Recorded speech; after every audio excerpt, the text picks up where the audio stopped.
the biggest enemy of Iranian people is the Islamic Republic itself, that is willing to have America attack its gas, oil, and infrastructure just for them to stay in power.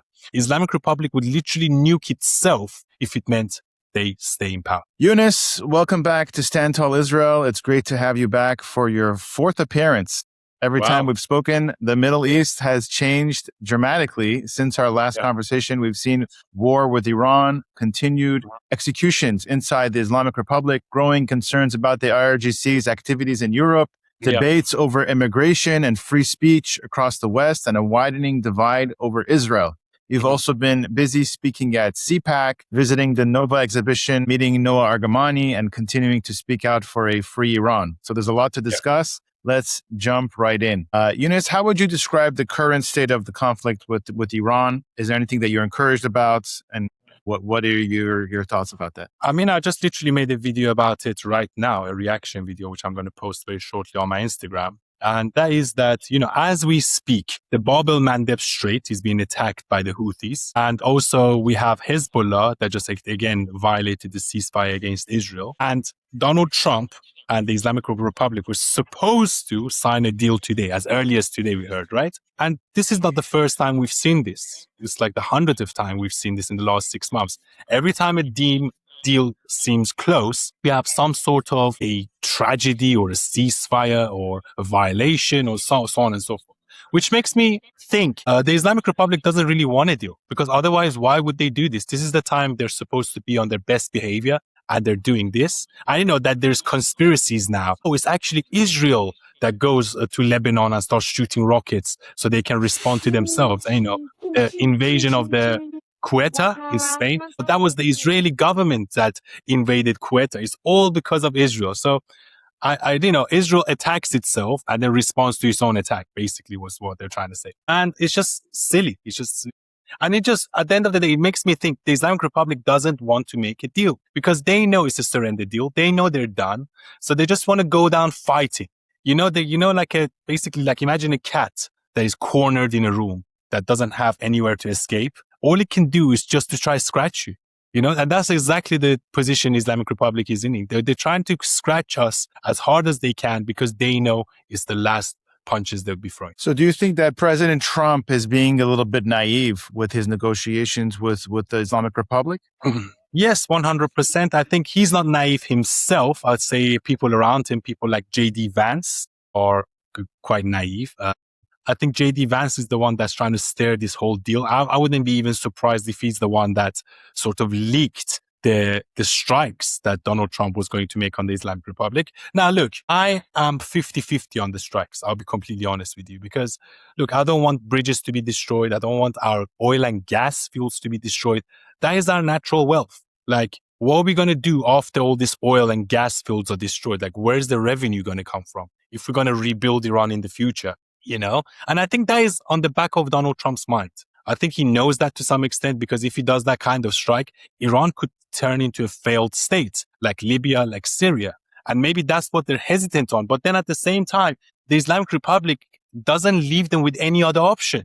So this is what I mean. The biggest enemy of Iranian people is the Islamic Republic itself, that is willing to have America attack its gas, oil, and infrastructure just for them to stay in power. Which goes back to what I said earlier. Islamic Republic would literally nuke itself if it meant they stay in power. What are ordinary Iranians inside Iran right now saying about Iran, the situation that the Western media is not reporting? Maybe you're getting messages from people in Iran. What's happening on the ground right now? Well, on the ground, I think there's hyperinflation. People are extremely, I don't even know how people survive in Iran, honestly. Like the amount of inflation and the amount of cash that they have, I don't really know how they survive, honestly. It's a miracle because, the inflation goes up daily or even hourly and the wages stay the same. And sometimes they don't even get paid their wages. Can you imagine? So I wonder, everyone must be either stealing or everyone must be either helping each other out. I don't really know how they do it. But yeah, it's very, very bad on the ground. The people are struggling and I feel sorry for them. And look, the people in Iran are being suffocated. They just want Donald Trump to get the job done. However it is, they've reached the point, they're like, look, if it's going to be a deal, if it means the grocery prices are going to come down, fuck it. Let's just make the deal. But majority of the people, they want the Islamic Republic of Iran gone. And they're just wondering, what is Trump waiting for? If Israel was calling the shots, do you think that this would be over a lot earlier? Do you think that the United Yes, States I is think kind of so. I slowing think this down? this would have been over last year in the 12-day war. And I think one of the strategic mistakes that Donald Trump made was that he stopped Israelis from finishing the job during the 12-day war, because the Islamic Republic was in a shock. They didn't know how to respond. But then once he stopped it, the Islamic Republic had about 6, 7, 8 months to go and prepare, to go and recoup, to go and come up with a strategy, come up with a new leadership plan if Khamenei is, so on and so forth. So I think the Islamic, Israel should have just finished the job last year, and they could have finished the job. Trump stopped it. And now Trump finds himself in this predicament where he went in, he killed Khamenei, all right, he done well.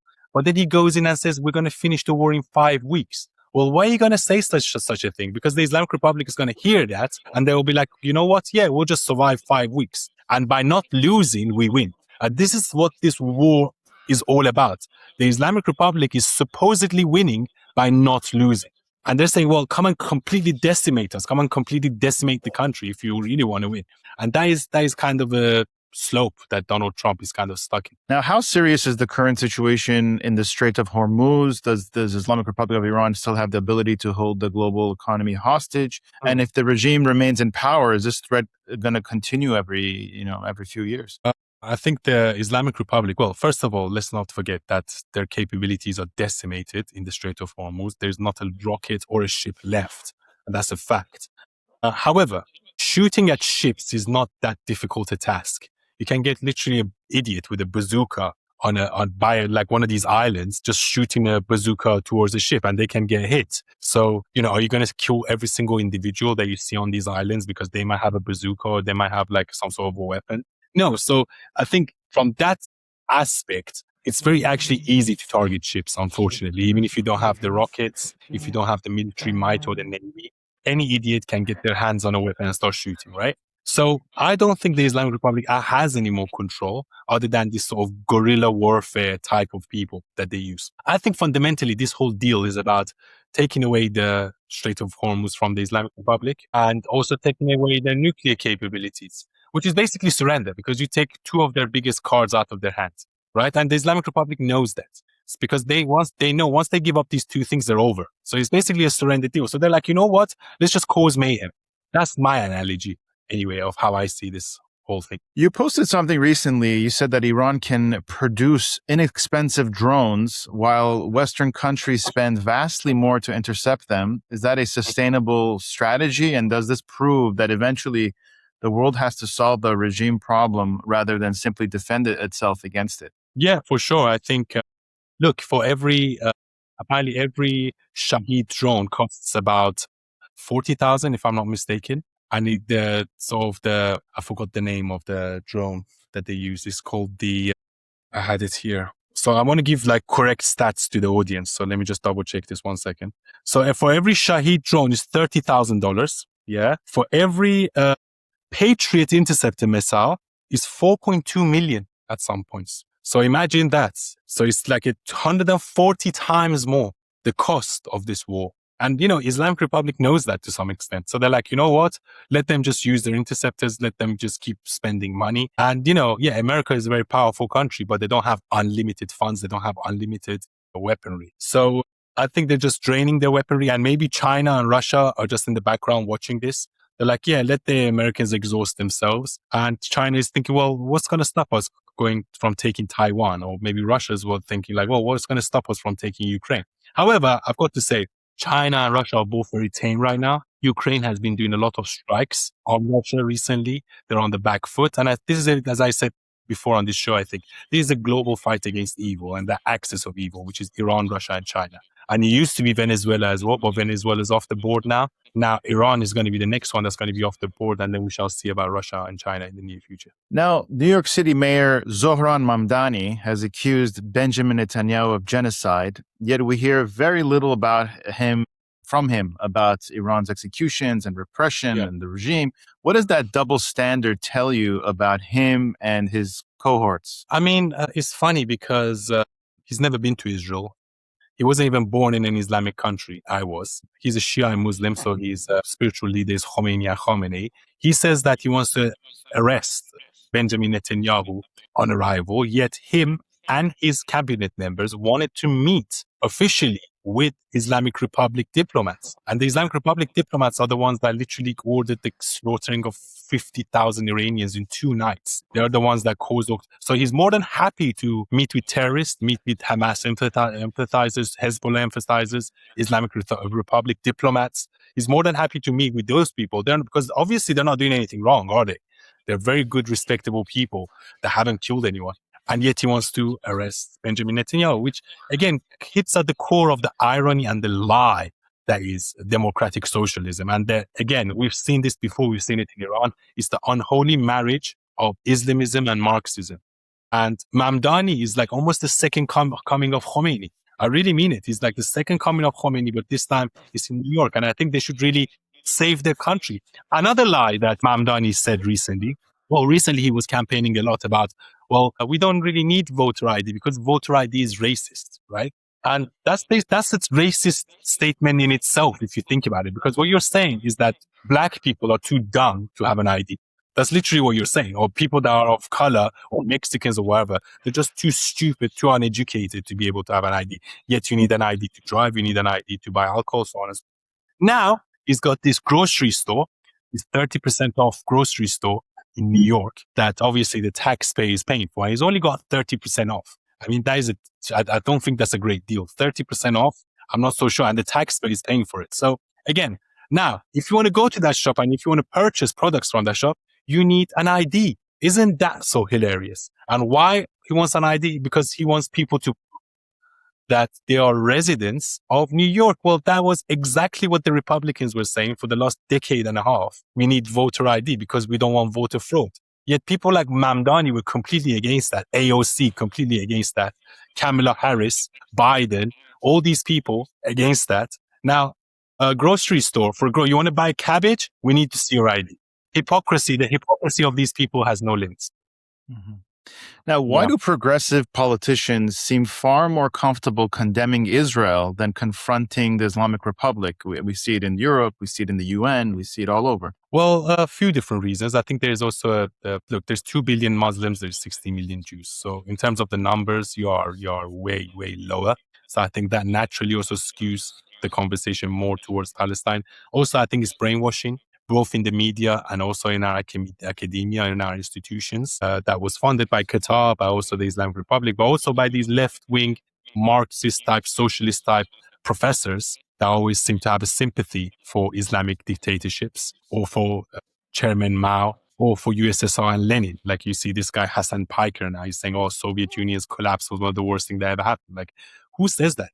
You know, these are the regimes that killed hundreds of millions of people combined over decades. You know, if you like count how many people USSR killed with Mao's China, it goes up to hundreds of millions. It's not a joke, you know, over decades, 5, 6, 7 decades. And to idolize these people, again, it's very sad. It also comes from a place of maybe anger, envy. I think socialism's core is like Islam's core. It comes from fear.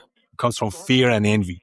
And that's what these two ideologies actually have in common. Islam and Marxism have envy and fear as a common denominator. That's why they get along. So look, eventually you're going to run out of people's money. You're going to realize that Marxism doesn't work. You're going to realize that Islamism doesn't work. Our responsibility as Iranians that have lived through this is to tell the West, you're making a huge mistake. And maybe it takes people like us to say that, because these people just don't have any personal experience. They're brainwashed. They're uneducated.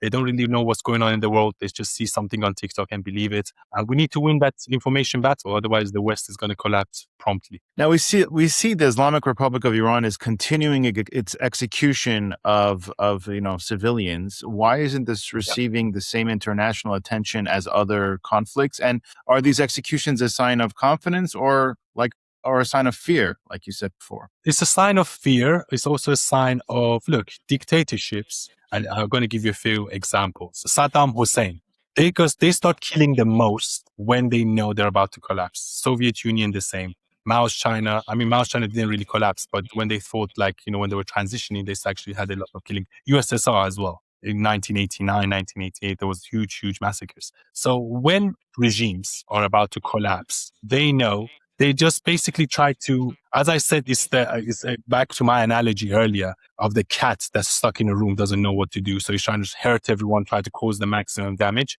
That's exactly it. Also put fear in people, as always, that as they've been doing for the last 47 years, putting fear in people, but also this is their last gasp. I have no doubt that this is their last gasp. I always say the Islamic Republic is already done. It's just basically, in Farsi, we say tashidij, it's the funeral that's pending. They just need to get to the funeral and get it over and done with. But they're like a dead man walking. They're a zombie. Mm-hmm. So they're trying to do all of this. They try to close the Strait of Hormuz. They try to attack their neighboring countries. They try to kill Iranian civilians just to instill fear in the world. But this is exactly what happens to all dictatorships when they're about to collapse. How active is the IRGC inside Europe today? How does it use organized crime, intimidation, financial networks to expand its influence? Well, luckily, and I'm happy to say I was one of the people that actually made this happen. The Islamic Republic is now designated as a terrorist organization in the United Kingdom. That's great news. However, just because they are designated as a terrorist organization doesn't mean that they'll be gone. And I think the British government should take more concrete action into exposing these sleeper cells, going after the financial networks that they have built in the UK, going after the people, going after the diplomats, kicking out the diplomats, closing the embassy. These are all the steps that needs to be taken by the British government in order for the sort of passing of IRGC as a terrorist organization to actually work. And we had the same problem in the European Union. The European Union, like 6 months ago, designated the IRGC as a terrorist organization, but they actually done very little in practice in order to kick them out and to actually combat them. And still to this day, they have sleeper cells, they have diplomats that operate under diplomatic immunity, but they are IRGC agents. And I think Europe, UK, and America need to be a lot more united in kicking out these people with concrete action. How does the regime use Europe to move money and evade sanctions? And how important is this for the survival of the Islamic Republic? Well, they use Europe heavily, actually. I think they laundered about 90 billion euros through European banks. And actually, America found out about this and actually, fined European banks for working with the Islamic Republic. So guess who's paying this? The European taxpayer. Every single penny that the Islamic Republic funnels through Europe, the taxpayer has to pay for in some way, shape, or form, especially if they get fined. So they've been using the European banking system against it. They had so many different accounts funneling money through so many different companies, and we exposed it. And luckily, slowly, banks are becoming a lot more aware of it. UK also, through company houses, money laundering, through many different outlets. I give you a prime example, and people might laugh at this. And this is actually a very, very interesting story. So I suggest everyone listen to it. I actually randomly bumped into a guy called Puyan Mokhtari. I don't know if you know who this guy is. So Puyan Mokhtari was a guy that basically used to be a regime puppet, and basically funnel money for the Islamic Republic through gambling websites, right? So because gambling is illegal in Iran, okay? So what he used to do, he used to go into Turkey, set up a gambling website. People used to go and bet in these websites. And guess what he done? Even if when the people won, he didn't pay their money. He just stole their money from them. So he basically, people put their life saving on that and their team actually wins. So they bet whatever they did poker or they bet on World Cup football, whatever. When they won, he wouldn't pay them. So he basically stole their money. And I actually randomly bumped into this person. And at the time, I didn't know who he was and I wasn't into politics. But I actually randomly bumped into this guy at a club in London, a prestigious club, I must add. It was a members club. So I was like, this guy must be connected to be there, right? So he gave me his Instagram, 6 million followers. And I was thinking, what do you do? He was like, I'm a singer. And I was like, okay, makes sense. So maybe he's a singer because, he's got 6 million followers. Anyway, I started hanging out with him here and there. And then I posted a picture with him once on my story, 6-7 years ago. And then people started messaging me, dude, stay away from this guy. This guy is a scammer. He works for the Islamic Republic. He laundered money. He has all these betting websites, blah, blah, blah, blah, blah. And I was like, wow, that's crazy. But if you saw the guy, he would be the least Islamic Republic person you might think. He used to be a massive playboy, going to all these parties with half naked women. If you watch his stories and his lifestyle, it's exactly 180 from what the Islamic Republic preaches to its people. So maybe this is a lesson for the audience to know that the Islamic Republic doesn't really care about any of these things. They just use Shia Islam, or they use religion to control their people. And at the same time, they loan the money. They use betting websites to steal from Iranian people and then give it to people like him just so they can go and advertise for them around the globe. Now he's banned from Europe, Puyan Mokhtari, and also this guy called Sasha Sopani. He's banned from Europe. He also banned from Dubai ever since the whole war went. So he ended up going back to Thailand. And then he realized he has enemies there. Now he's back in Iran. And I tell you, and this people can look this up. Now he's studying to be an imam. Honestly, like he's grown his beard and like he's trying to go to Jose Elmi Qom, which is like, we have this place in Rome. It's like the Vatican where all these imams go. So he's trying to go now. Imagine this guy that's been like partying all around the world with other people's money, going back to Iran to become an imam. And I think that goes to the core of what Islamic Republic is and what all majority of these ayatollahs and imams are. Yeah, we saw a few months back the relatives of some member of the IRGC, heads of IRGC, was arrested in, I think, in LA or something, and exactly, they were also having the same type of lifestyle. Yeah, but, exactly. I wanted to ask you about the recent Oxford Union debate, which was the West is right to be suspicious of Islam. Tommy Robinson was there. What were your thoughts on that? I actually just made a video about this. Very, very interesting that you asked me about this, because cognitive dissonance is the having two contradictory beliefs at the same time. And there was this girl that actually stood up during the debate. And she got very big claps, but she actually destroyed her own argument and destroyed her own religion. She walked up and said, look, the only reason why Tommy Robinson and his hooligans are not being skinned alive is because we have extra security. And guess who provided the extra security? The Palestinian president. So she basically proved to the whole world that if you criticize Islam, there's going to be people at the door trying to skin you alive for saying something about their religion. And that is cognitive dissonance. You cannot say that Islam is a religion of peace when you cannot criticize it, when you cannot draw the prophet, when you cannot be an apostate, you cannot leave the religion. How is that religion of peace? And I think at the time she didn't realize it, but she actually won the debate for the other side, regardless of what they say. Like, you can literally criticize anything. You can criticize feminism, environmentalism, even Judaism, but there wouldn't be people trying to kill you for it. You know, you can draw Moses if you want. There wouldn't be people trying to kill you for it. So actually I was invited to that debate, but I couldn't go because I was in America. And I'm actually quite pissed off that I didn't go. It was just a conflict of schedules. But I done something quite similar in Durham University. And if people haven't seen it, I encourage them to go and see it. But again, a lot of the things they were aiming at Tommy Robinson were things like, oh, you're Islamophobic. Oh, you don't understand Islam. But then if I was there, they couldn't have leveled any of these things because I probably understand Islam better than them. And I was born there under the Islamic Republic. So I actually saw it in practice. And I doubt any of the students that were there actually saw it in practice. Yeah. You think people should distinguish between Islam, Islamism, Islamist extremism? You know, there's all these different words. I don't have any problems against Muslims. I don't have any problems against Muslims. But Islam as an ideology is a dangerous ideology. And we should call it out, just like communism is. You know, and what is happening now is that Islamism and Islam are trying to divide it. Yeah, I'm against Islamists. I'm not against Muslims. But then true Muslims are Islamists. Let's just be honest. If you follow the Quran, if you follow the life of Muhammad, if you follow the Hadiths, you would end up like Hamas, Houthis, Hezbollah, ISIS, Al-Qaeda, Islamic Republic. Those are the true Muslims. The Muslims you see in Dubai are not really Muslims. Mohammed bin Salman of Saudi Arabia is not really a Muslim. You know, so there's the distinction that people need. But that doesn't mean every single Muslim is bad.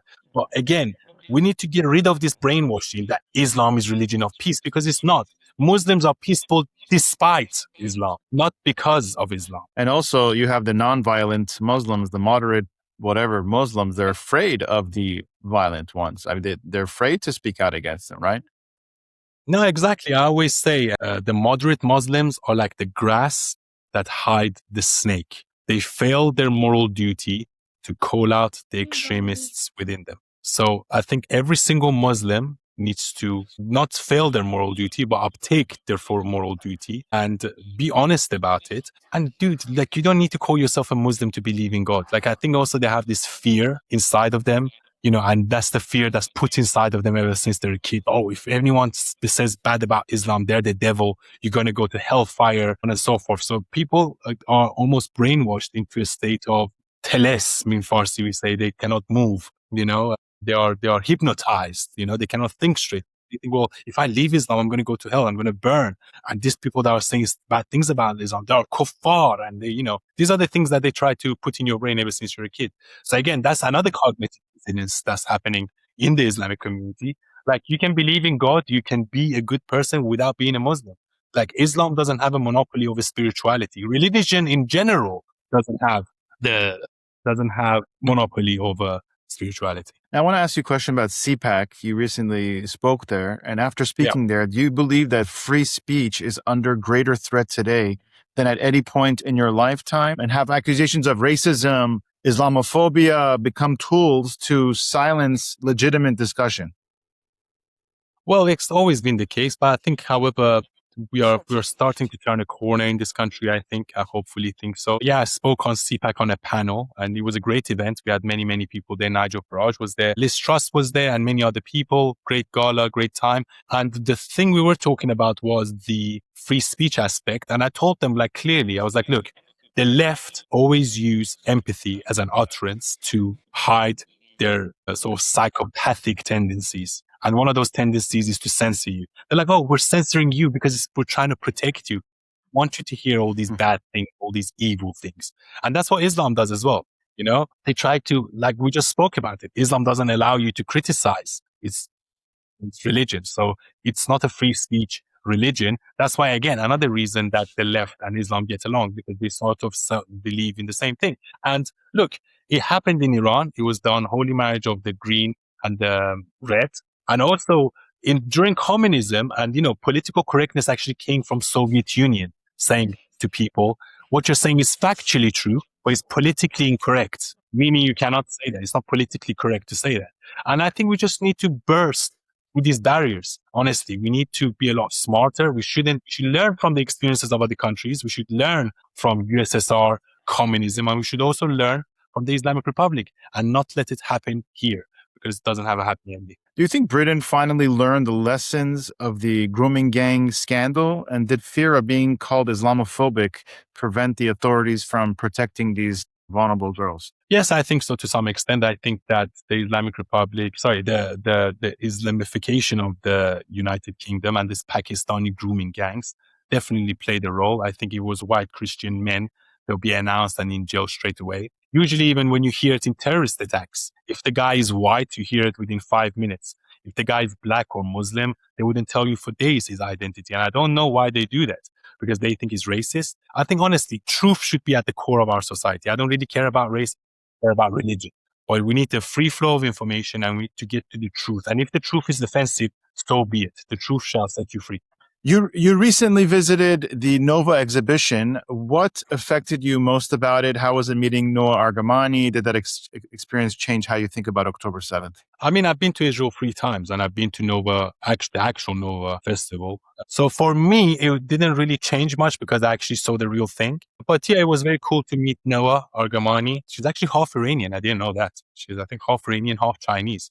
And Chinese Jewish and Iranian Jewish. I didn't know that. So interesting, nice girl. But I think obviously she's traumatized. She doesn't really want people to talk about it around her. And I think every single person that I meet actually is the same. They're like, please don't speak about that.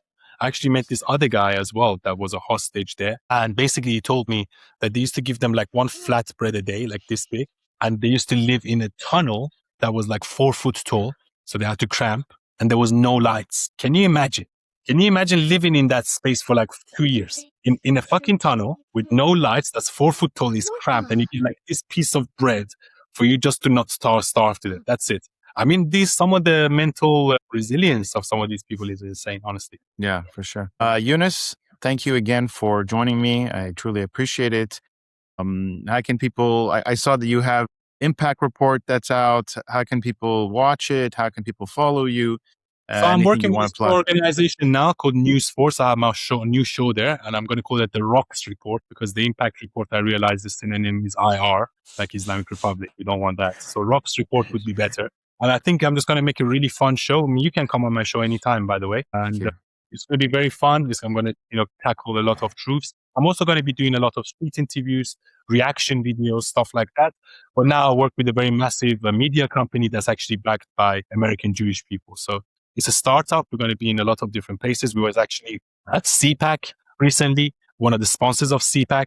And we're going to be all around the world, really. So yeah, give us a follow. Okay. I'm one of the guys there, and I shall see you soon. Amazing. Thank you again. And I hope to speak to you again soon. Thank you. Thank you, Daniel.